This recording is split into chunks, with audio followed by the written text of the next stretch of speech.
But going back to my mother, in 1921, I think it was either 21 or 20, when women were given the right to vote, my mother had a horse and buggy because my father had a Model T Ford, and she never wanted to drive it or never made an attempt to drive it. And he got for her a horse and buggy.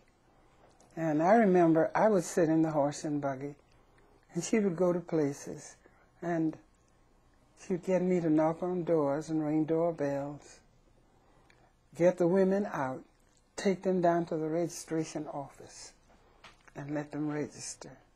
And I'd be the one to be knocking on doors. And when it was time for them to vote, she would go and get them. And my mother wouldn't take any foolishness from any of them. I have seen her put her finger in the judge's face and say, "I've got your job. When it's time for you to be reelected, I'm going to vote against you." And she had a lot of influence in Savannah. So I think I followed in her footsteps. Oh, clearly you did.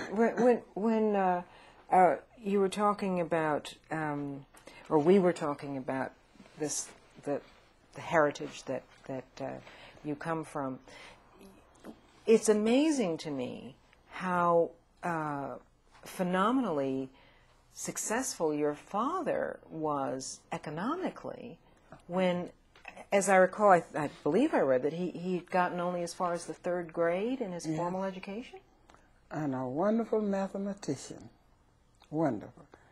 For example, my sister was in college, and now he had enterprises. He also had a wood yard, and he was a builder. He would have to go in the woods, and usually it was South Carolina, find out how many trees he's going to have cut. He would have a group of men to cut those trees down and cut it into what was known as cordwood. And it would have to be taken to the barges on the river. And they would put it on the barges and take it to Savannah. And there they would put it in the boxcar or the freight cars and take it to near the wood yard, which was near the house. And then have somebody to get, they had one truck eventually. Before then there were mules and cord wagons, bring it to the house. But he said to my sister one day, "I want you to tell me how many cords of wood I can get out of a tree." And I'm just surmising these figures. Where a tree is 60 feet tall, the circumference of maybe 10 feet, diameter 5 feet. That's a big tree. How many cords of wood can I get out of that tree? And she figured and figured. He said, "Tell me tomorrow." She took it to school and figured, and then she came back. "You can get 120 cords." You're wrong. What you do, you multiply the circumference, this diameter by the circumference, by the height, and oh boy. He just told her. And he said, "You'll come to so many and so many cords." And this is self-taught. I mean, self-taught.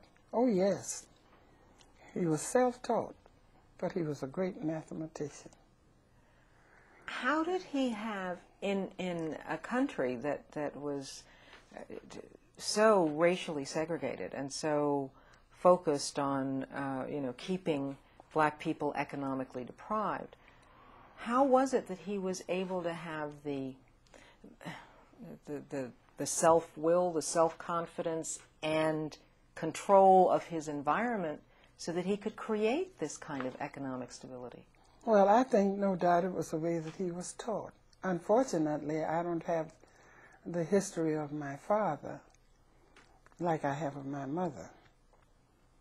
And but I understand from some of my cousins that they were very independent. They had their own land, they had everything that they needed, and they were independent of whites. Even had a store. So he brought that independence when he married my mother.